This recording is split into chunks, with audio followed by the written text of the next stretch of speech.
ನಮಸ್ತೆ. ಧನಸ್ಸು ರಾಶಿಯವರಿಗೆ ಹೊಸ ವರ್ಷದ ಹಾರ್ದಿಕ ಶುಭಾಶಯಗಳು. 2025 ನಿಮ್ಮ ಜೀವನದಲ್ಲಿ ಯಾವ ರೀತಿಯ ಬದಲಾವಣೆಯನ್ನು ತರ್ತಾ ಇದೆ ಅಂತ ನೋಡೋಣ. ಜೊತೆಗೆ ಏನೋ ಒಂದು ಅರ್ಥ ಮಾಡ್ಕೊಳ್ಬೇಕು. ಸ್ವತಂತ್ರ ಅಂದರೆ ಏನು, ಸ್ವಾತಂತ್ರ್ಯವಾಗಿ ಇರೋದು ಅಂದರೆ ಏನು ಅನ್ನೋದು ತುಂಬ ಇಂಪಾರ್ಟೆಂಟು. ಬೇರೆಯವರ ವಿಚಾರಗಳ ಕಡೆ ಸ್ವಲ್ಪ ಗಮನ ಕೊಡೋದನ್ನು ಕಮ್ಮಿ ಮಾಡಿ ಅನ್ನುವಂಥದ್ದು ಇದೆ. ಸೊ ನಿಮ್ಮ ಪವರಲ್ಲಿ ನೀವಿರಿ ಅನ್ನುವಂಥದ್ದು ಕೂಡ ಇದೆ. ಕೆಲವು ಸರ್ತಿ ಒಂದಷ್ಟು ಕೀಟಗಳ ಬಾಧೆ ಉತ್ಪನ್ನ ಆಗಬಹುದು. ಅದರಿಂದ ಸ್ವಲ್ಪ ಒಂಚೂರು ಗಮನನ ಕೊಡಿ ಅನ್ನುವಂಥದ್ದು ಇದೆ. ನೀವೇನಾದರೂ ಅಗ್ರಿಕಲ್ಚರಲ್ಲಿದ್ದರೆ ಸ್ವಲ್ಪ ಗಮನ ಕೊಡಿ ಅನ್ನುವಂಥದ್ದು ಇದೆ. ಏನೋ ಒಂದಷ್ಟು ಹುಳ ಕಚ್ಚಿ ಒಂದಷ್ಟು ಸಮಸ್ಯೆಗಳಾಗುವಂಥದ್ದು ಆ ಥರ ಇದೆ. ಪುರಿ ಜಗನ್ನಾಥರ ಆಶೀರ್ವಾದ ನಿಮ್ಮ ಮೇಲೆ ಯಾವಾಗಲೂ ಇರುತ್ತೆ. ಧನ್ವಂತರಿ ದೇವರ ಆಶೀರ್ವಾದ ಇದೆ. ಶ್ರೀಕೃಷ್ಣನ ಆಶೀರ್ವಾದ, ಪರಶುರಾಮರ ಆಶೀರ್ವಾದದಿಂದ ನಿಮ್ಮ ಜನವರಿ ತಿಂಗಳು ತುಂಬ ಚೆನ್ನಾಗಿ ಹೋಗುತ್ತೆ. ನಿಮ್ಮ ಶತ್ರುಗಳು ಧ್ವಂಸ ಆಗುವಂಥ ಸಾಧ್ಯತೆ ಇದೆ. ವೆರಿ ಪವರ್ಫುಲ್ ಆಗಿ ಬದಲಾಗ್ತೀರಾ. ನಿಮ್ಮ ಜಾನುವಾರುಗಳು ಕೂಡ ರಕ್ಷಣೆಯಲ್ಲಿ ಇರುತ್ತೆ. ನೀವು ಒಂದಷ್ಟು ಗೋಶಾಲೆ ಅಥವಾ ಒಂದಷ್ಟು ಗೋವಿಗೆ ಸಂಬಂಧಪಟ್ಟಂಗೆ ಏನೋ ಒಂದಷ್ಟು ಬದಲಾವಣೆಯನ್ನು ಮಾಡಬೇಕು ಅಥವಾ ಆ ಥರದ್ದು ಗೋದಾನ ಮಾಡಬೇಕು, ಸಮಥಿಂಗ್ ಏನೋ ಅಂದ್ಕೊಂಡಿದ್ರೆ ಅದು ಕೂಡ ಒಳ್ಳೆಯದಾಗತ್ತೆ. ಯಾರಿಗೂ ಏನೂ ತೊಂದರೆ ಆಗೋದಿಲ್ಲ. ಎಲ್ಲದಕ್ಕೂ ಪರಿಹಾರ ಅನ್ನುವಂಥದ್ದು ಇದೆ. ಆ ಪರಿಹಾರನ ಸರಿಯಾದ ರೀತಿಯಲ್ಲಿ ಬಳಸ್ಕೊಂಡು ಉಪಯೋಗಿಸ್ಕೊಂಡು ಹೋಗಬೇಕಾಗಿರೋ ಅಂಥ ಅಗತ್ಯ ಇದೆ. ಅದನ್ನು ಮಾಡಿ ಮಿಕ್ಕಿದೆಲ್ಲವೂ ಕೂಡ ಸರಿ ಹೋಗುತ್ತೆ ಅನ್ನುವಂಥದ್ದು ಇದೆ. ವಿವಾಹ ಭಾಗ್ಯ ಬರುವಂಥ ಸಾಧ್ಯತೆ ಇದೆ. ವೈವಾಹಿಕ ಜೀವನ ತುಂಬ ಚೆನ್ನಾಗಿ ಆಗುತ್ತೆ ಅನ್ನುವಂಥದ್ದು ಕೂಡ ಇದೆ. ನಿಮ್ಮ ಮೇಲಧಿಕಾರಿಗಳು ನಿಮಗೆ ತೊಂದರೆ ಯಾರು ಕೊಡ್ತಾ ಇದ್ರು ಅವರಿಗೆ ತಕ್ಕ ಶಾಸ್ತಿನ ಮಾಡ್ತಾರೆ ಅನ್ನುವಂಥದ್ದು ಕೂಡ ಇದೆ. ನಿಮ್ಮ ಸ್ಪಿರಿಟ್ ಗೈಡ್ಸ್ ಯಾವಾಗಲೂ ನಿಮ್ಮ ಜೊತೆ ಇರ್ತಾರೆ ಅನ್ನುವಂಥದ್ದು ಇದೆ. ಒಂದಷ್ಟು ದುಷ್ಟ ಪ್ರಯೋಗಗಳ ಬಗ್ಗೆ ಹೆಚ್ಚಿನ ಗಮನನ ಕೊಡಿ. ಪ್ರಯೋಗಗಳನ್ನ ಮಾಡಿದ್ದಾರೆ, ಇದರಿಂದ ಪ್ರಾಣಕ್ಕೆ ಒಂದಷ್ಟು ಜನರಿಗೆ ಅಪಾಯ ಆಗೋ ರೀತಿಯಲ್ಲಿ ಮಾಡಿದ್ದಾರೆ. ಬಟ್ ಇದೆಲ್ಲ ಏನೂ ನಡೆಯೋದಿಲ್ಲ. ಸೊ ಅವ್ರು ಏನೇ ಮಾಡಿದರೂ ಕೂಡ ಅದು ನಿಮ್ಮ ಜೀವನದಲ್ಲಿ ಯಾವುದೇ ಪರಿಣಾಮನ ಬೀರೋದಿಲ್ಲ. ಸದ್ಯಕ್ಕೆ ಶನಿ ಮಹಾತ್ಮನ ಆರಾಧನೆ ಒಂದೇ ನಿಮ್ಮ ಜೀವನಕ್ಕೆ ಇರುವಂಥದ್ದು. ಶನಿ ಮಹಾತ್ಮ ಮತ್ತು ರಾಹು ಕೇತು ಶಾಂತಿ ಮಾಡ್ಕೊಳ್ಳಿ, ಇದರಿಂದ ನಿಮಗೆ ಹೆಚ್ಚಿನ ಒಳ್ಳೆಯದಾಗತ್ತೆ ಅನ್ನುವಂಥದ್ದು ಇದೆ. ಹೆಚ್ಚು ವಾಸ್ತವದಲ್ಲಿ ಇದ್ದಷ್ಟು ನಿಮಗೆ ಹೆಚ್ಚಿನ ಒಂದು ಒಳಿತಾಗತ್ತೆ, ಹೆಚ್ಚಿನ ಒಂದು ಪಾಸಿಟಿವ್ ಆಗಿ ನೀವು ಇರ್ತೀರ ಅನ್ನುವಂಥದ್ದು ಬಂದಿದೆ. ಜೊತೆಗೆ ಒಂದು ಕೇರಿಂಗ್ ತುಂಬ ಬೇಕು. ನಿಮ್ಮ ಬಗ್ಗೆನೂ ಕೇರ್ ಮಾಡಿ, ಬೇರೆಯವ್ರ ಬಗ್ಗೆನೂ ಕೇರ್ ಮಾಡಿ ಅನ್ನುವಂಥದ್ದು ಇದೆ.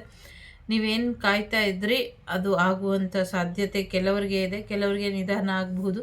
ಏನೇ ಕೆಲಸ ಮಾಡೋಕ್ಕಿಂತ ಮುಂಚೆ ಯೋಚನೆ ಮಾಡಿ ನಿರ್ಧಾರ ತಗೊಂಡು ಆಮೇಲೆ ಕೆಲಸಕ್ಕೆ ಮುಂದಾಗಿ ಅನ್ನುವಂಥದ್ದು ಇದೆ. ಒಂದಷ್ಟು ಕನ್ಫ್ಯೂಷನ್, ಗೊಂದಲಗಳು ನಿಮಗೆ ತಲೆ ತಿನ್ನುತ್ತೆ. ಸೊ ಆ ಗೊಂದಲಗಳಿಂದ ಹೊರಗೆ ಬರೋದು ಹೇಗೆ, ಇದ್ರ ಬಗ್ಗೆ ಸ್ವಲ್ಪ ಹೆಚ್ಚಿನ ಗಮನನ ಕೊಟ್ಕೊಳ್ಳಿ ಅನ್ನುವಂಥದ್ದು ಕೂಡ ಇದೆ.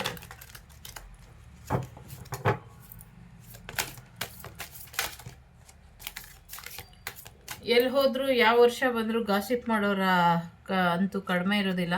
ಸಾಕಷ್ಟು ಚಾಲೆಂಜಸ್ನ ನಿಮ್ಮ ಜೀವನಕ್ಕೆ ತರಬೇಕು ಅಂತ ಎಲ್ಲರೂ ಕಾಯ್ತಾ ಇದ್ದಾರೆ. ನಿಮ್ಮ ಜೀವನದ ಪ್ರೀತಿ ವಿಶ್ವಾಸನ ಕಿತ್ಕೊಳ್ಬೇಕು ಅಂತ ಒಂದಷ್ಟು ಜನರು ಕಾಯ್ತಾ ಇದ್ದಾರೆ ಅನ್ನುವಂಥದ್ದು ಇದೆ. ಜೊತೆಗೆ ಒಂದಷ್ಟು ಮೋಸದಿಂದ ನೋವಿಂದ ಬಳಲ್ತೀರಾ ಅನ್ನುವಂಥದ್ದು ಕೂಡ ಇದೆ. ಸೊ 9 ಆಫ್ ಸೋರ್ಸ್ ಎನರ್ಜಿ, ಮೋಸ ಮಾಡಿದವ್ರ ಬಗ್ಗೆ, ನಿಮ್ಮ ಪ್ರೀತಿನ ಧಿಕ್ಕರಿಸಿ ಹೋದವ್ರ ಬಗ್ಗೆ ಯೋಚನೆ ಮಾಡೋದನ್ನು ಬಿಟ್ಬಿಟ್ಟು ನಿಮ್ಮ ಬಗ್ಗೆ ಯಾರ್ಯಾರು ಕೆಟ್ಟದಾಗಿ ಮಾತಾಡ್ತಿದ್ದಾರೆ ಅಥವಾ ಅಪಪ್ರಚಾರನ ಮಾಡ್ತಿದ್ದಾರೆ ಇವ್ರ ಬಗ್ಗೆ ಯೋಚನೆ ಮಾಡೋದನ್ನು ನಿಲ್ಲಿಸ್ಬಿಟ್ಟು ಫೈನಾನ್ಷಿಯಲಿ ಗೇನ್ ಮಾಡೋದ್ರ ಕಡೆ, ಆರ್ಥಿಕ ಅಭಿವೃದ್ಧಿ ಕಡೆ ಹೆಚ್ಚಿನ ಗಮನನ ಕೊಡಿ ಅನ್ನುವಂಥದ್ದು ಇದೆ. ಎಲ್ಲಿ ತುಳಿದ್ರೂ ಅಲ್ಲೇ ಬೆಳಿಬೇಕು. ಇಲ್ಲ ಪ್ರೀತಿ ಕಳ್ಕೊಂಡವರು ಕೆರಿಯರಲ್ಲಿ ಮುಂದುವರಿತಾರೆ, ಕೆರಿಯರ್ ಕಳ್ಕೊಂಡವರಿಗೆ ಪ್ರೀತಿ ಸಿಗುತ್ತೆ. So life is always two coin ಥರ. ಸೊ ರಾಜಾರಾಣಿ ಥರನೇ ಆಡ್ತಾ ಇರುತ್ತೆ ಜೀವನ. ಸದ್ಯಕ್ಕೆ ಪ್ರೀತಿ ವಿಚಾರದಲ್ಲಿ ಒಂಚೂರು ಡಿಸಪಾಯಿಂಟ್ ಆಗುವಂಥ ಸಾಧ್ಯತೆ ಇದೆ. ಬಟ್ ನಂಬಿಕೆ ದ್ರೋಹ ನಿಮಗೆ ಒಂದು ಚಾಲೆಂಜಿಂಗ್ ಫೇಸ್ನ ತೋರಿಸ್ಕೊಡುತ್ತೆ. ನಿಮ್ಮದೇ ಇನ್ನೊಂದು ಮುಖ ನಿಮಗೆ ಗೊತ್ತಾಗುತ್ತೆ. ಓಹ್, ನಾನು ಈ ಥರ ಕೂಡ ಮಾಡಬಲ್ಲೆನಾ, ಈ ಥರ ಆಗಿದ್ದಕ್ಕೆ ನಾನು ಹೀಗೆ ಬೆಳೀಲಿಕ್ಕೆ ಸಾಧ್ಯ ಆಯಿತು ಅನ್ನುವಂಥ ರೀತಿಯಲ್ಲಿ ಬೆಳಿತೀರಾ.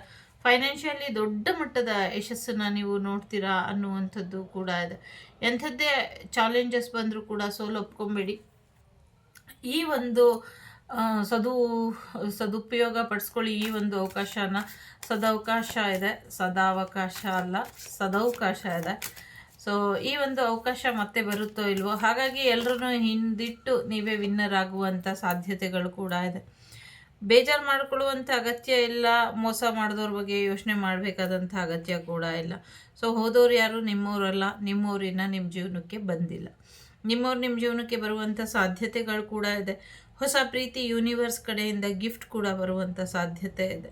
ಸೊ ಸದ್ಯಕ್ಕೆ ನಿಮಗೆ ಸಿಕ್ಕಿರುವಂಥ ಅವಕಾಶ ಆಗಲಿ, ನಿಮಗೆ ಬರ್ತಿರುವಂಥ ಪ್ರೀತಿ ಆಗಲಿ, ನಿಮಗೆ ಬರ್ತಿರುವಂಥ ಒಂದಷ್ಟು ಒಳ್ಳೆಯ ಒಂದಷ್ಟು ಏನು ಹೇಳೋದು ಅವಕಾಶಗಳು, ಎಸ್ಪೆಷಲಿ ಲವ್ ವಿಚಾರಕ್ಕೆ ಆಗಿರಬಹುದು, ಕೆರಿಯರ್ ವಿಚಾರಕ್ಕೆ ಆಗಿರಬಹುದು, ಇದೆರಡರಲ್ಲೂ ಕೂಡ ಹೊಸ ಅವಕಾಶಗಳು ಬರ್ತಾ ಇದೆ. ಅದನ್ನು ಸದುಪಯೋಗ ಪಡಿಸ್ಕೊಂಡ್ರೆ ಬೆಟರ್ ಇರುತ್ತೆ. ಬ್ಲ್ಯಾಕ್ ಮ್ಯಾಜಿಕ್ ವಿಚಾರ ಫೈನಾನ್ಷಿಯಲ್ ವಿಚಾರಕ್ಕೆ, ಮನೆಯವ್ರ ವಿಚಾರಕ್ಕೆ, ನಿಧಿ ವಿಚಾರಕ್ಕೆ, ಮತ್ತು ನಿಮ್ಮನ್ನು ಬಿಟ್ಕೊಡ್ಬಾರ್ದು ಅನ್ನುವಂಥ ಕಾರಣಕ್ಕೆ ಬ್ಲ್ಯಾಕ್ ಮ್ಯಾಜಿಕ್ ಆಗಿದೆ. ಅದನ್ನು ಕೂಡ ರಿಮೂವ್ ಮಾಡ್ಕೊಳ್ತೀರಾ ಅನ್ನುವಂಥದ್ದು ಇದೆ. ಥರ್ಡ್ ಪಾರ್ಟಿ ಸಿಚುವೇಶನ್ ಸ್ಟ್ರಾಂಗ್ ಆಗಿ ಇದೆ. ಥರ್ಡ್ ಪಾರ್ಟಿ ಸಿಚುವೇಶನಿಂದ ಹೊರಗೆ ಬರೋದಕ್ಕೆ ಏನು ಮಾಡಬೇಕು ಅದ್ರ ಕಡೆ ಹೆಚ್ಚಿನ ಗಮನನ ಕೊಡಿ. ಎಸ್ಪೆಷಲಿ ರಿಲೇಷನ್ನಲ್ಲಿರುವಂಥ ತಾಯಿ ಸ್ಥಾನದಲ್ಲಿ ಇರೋರಂಥವರಿಂದ ತುಂಬ ಸಮಸ್ಯೆಗಳು ಆಗ್ತಾ ಇದೆ. ನಿಮ್ಮ ಪ್ರೀತಿ ದೂರ ಆಗೋದಕ್ಕೆ, ನಿಮ್ಮ ಜೀವನದಲ್ಲಿ ನೆಗೆಟಿವಿಟಿ ಆಗಲಿಕ್ಕೆ ಒಂದು ಫೀಮೇಲ್ ಪರ್ಸನ್ ಮತ್ತು ಒಬ್ಬ ಪರ್ಸನಿನ ಪ್ರೀತಿ ಕಾರಣ ಆಗಿದೆ. ಸೊ ಇದನ್ನು ಸರಿಪಡಿಸ್ಕೊಂಡ್ರೆ ಮೇ ಬಿ ನಿಮ್ಮ ಲವ್ ಲೈಫ್ ತುಂಬ ಚೆನ್ನಾಗಿ ಹೋಗುತ್ತೆ ಅನ್ನುವಂಥದ್ದು ಕೂಡ ಇದೆ. ಫೈನಾನ್ಷಿಯಲಿ ತುಂಬ ಚೆನ್ನಾಗಿರೋದ್ರಿಂದ ಕೆರಿಯರಲ್ಲಿ ಕೂಡ ತುಂಬ ಚೆನ್ನಾಗಿ ಹೋಗುತ್ತೆ. ಸೊ ಡೆತ್ ಕಾರ್ಡ್ ಇದೆ ಇಲ್ಲಿ, ರಿನ್ಯೂವಲ್ ಎನರ್ಜಿ ಈ ಥರ ಇದೆ. ನಿಮ್ಮ ಎಕ್ಸ್ ನಿಮ್ಮ ಜೀವನಕ್ಕೆ ವಾಪಸ್ ಬರ್ತಾರೆ ಅನ್ನುವಂಥದ್ದು ಇದೆ. ಇದೊಂದು ಪಾಸ್ಟ್ ಲೈಫ್ ಕಾರ್ಮಿಕ್ ಇದೆ. ಇದು ಕೂಡ ಜಡ್ಜ್ಮೆಂಟ್ ಸಿಕ್ಕಿ ಇದೊಂದು ಎಂಡಿಂಗ್ ಆಗುವಂಥ ಸಾಧ್ಯತೆಗಳು ಕೂಡ ಇದೆ. ನಿಮ್ಮ ಎಕ್ಸನ್ನು ಹೋಗೋಕ್ಕೆ ಬಿಟ್ಬಿಟ್ಟು ಹೊಸ ಪರ್ಸನ್ ಜೊತೆ ನಿಮ್ಮ ಜೀವನ ಶುರು ಆಗುತ್ತೆ. ಹೊಸ ಪ್ರೀತಿ ಬರುವಂಥದ್ದು, ಹೊಸ ಕೆರಿಯರ್ ಬರುವಂಥದ್ದು, ಹೊಸ ಜಾಬ್ ಬರುವಂಥದ್ದು, ನಿಮ್ಮದೇ ಆದ ರೀತಿಯಲ್ಲಿ ಸಡನ್ ಚೇಂಜನ್ನ ಜನವರಿಲಿ ನೋಡ್ತೀರಾ. ಬಟ್ ಫಾರ್ಚುನೇಟ್ ಏನು ಅಂದರೆ ಅದೆಲ್ಲವೂ ಕೂಡ ಪಾಸಿಟಿವ್ ಚೇಂಜ್ ಆಗಿರುತ್ತೆ. ಆ ನೆಗೆಟಿವಿಟಿಯಿಂದ ಪಾಸಿಟಿವಿಟಿಗೆ, ಆ ಡಿಪ್ರೆಷನಿಂದ ಒಂದು ಇನ್ಸ್ಪಿರೇಷನ್ ಕಡೆಗೆ ನಿಮ್ಮ ಲೈಫನ್ನ ಯೂನಿವರ್ಸ್ ಕರ್ಕೊಂಡು ಹೋಗ್ತಾ ಇದೆ. ಸೊ ಯಾವಾಗಲೂ ಸ್ಟೇ ಬ್ಲೆಸ್ಡ್. ಒಂದು ಗ್ರೇಟ್ಫುಲ್ನೆಸ್ ಇರಲಿ ನಿಮ್ಮಲ್ಲಿ, ಆ ಕೃತಜ್ಞತೆ ಭಾವನೆ ಇರಲಿ. ಭಗವಂತ ನಿಮಗೆ ಸಾಕಷ್ಟು ಒಳ್ಳೊಳ್ಳೆ ಅವಕಾಶಗಳನ್ನ ಕೊಟ್ಟಿದ್ದಾರೆ. ಇದರಿಂದ ನಿಮಗೆ ಇನ್ನು ಹೆಚ್ಚಿನ ಅನುಕೂಲ ಕೂಡ ಆಗುತ್ತೆ. 3, 6, 9, 8, 5, 7 ನಂಬರ್ ಕೂಡ ಇಂಪಾರ್ಟೆಂಟ್ ಅಂತ ಅನಿಸುತ್ತೆ. 555 ನಿಮ್ಮ ಈ ಮಂತಿನ ನಂಬರ್, ಲಕ್ಕಿ ನಂಬರ್ ಆಗಿರಬಹುದು. ಸೊ ಡಿವೈನ್ ಟೈಮಿಂಗ್ ನಡೀತಾ ಇದೆ, ಎಲ್ಲವೂ ಕೂಡ ನಿಮ್ಮ ಪರವಾಗಿ ಆಗ್ತಾ ಇದೆ. ಫೈನಾನ್ಷಿಯಲಿ ತುಂಬ ಸಕ್ಸಸ್ಸನ್ನು ನೋಡ್ತೀರಾ, ಇನ್ನು ಹೆಚ್ಚಿನ ಯಶಸ್ಸನ್ನು ನೋಡ್ತೀರಾ. ಸೊ ಸದ್ಯಕ್ಕೆ ಸರಿಯಾದ ಸಮಯ ಅಲ್ಲ ಕೆಲವು ವಿಚಾರಕ್ಕೆ. ಸೊ ಆ್ಯಕ್ಷನ್ ತೊಗೊಳೋಕೆ ಮುಂಚೆ ಯೋಚನೆ ಮಾಡಿ. ಇನ್ನು ಕೆಲವು ವಿಚಾರಕ್ಕೆ ಆ್ಯಕ್ಷನ್ ತೊಗೊಳ್ಳಿ, ಖಂಡಿತವಾಗ್ಲೂ ಯಶಸ್ಸು ಸಿಗುತ್ತೆ. ಸೊ ಕೆಲವರಿಗೆ ಇನ್ನೊಂದು ವರ್ಷದೊಳಗೆ ಮೇ ಬಿ ಆಗುವಂಥ ಸಾಧ್ಯತೆ ಇದೆ. ಸೊ ಹೆಸರನ್ನು ಕೇಳೋದಾದರೆ ಎಸ್ ಇದೆ, big happy change, bottom of the deck ಇದೆ. ಸೊ ಇದಿಷ್ಟು ನಿಮಗೆ ಬಂದಂಥ ಮಾಹಿತಿ ಇಷ್ಟ ಆಯಿತು ಅಂತ ಅಂದ್ಕೊಳ್ತೀನಿ. ಇಷ್ಟ ಆದರೆ like, share and subscribe Vagdevi Kannada channel. ನಾನು ನಿಮ್ಮ ಅಭಿಮಾನಿ ಕಮಲಾಕ್ಷಿ. ಸಿಗ್ತೀನಿ ಮುಂದಿನ ವಿಡಿಯೋಲಿ. ಅಲ್ಲಿವರೆಗೂ ಟೇಕ್ ಕೇರ್, ಬಾಯ್, ನಮಸ್ತೆ.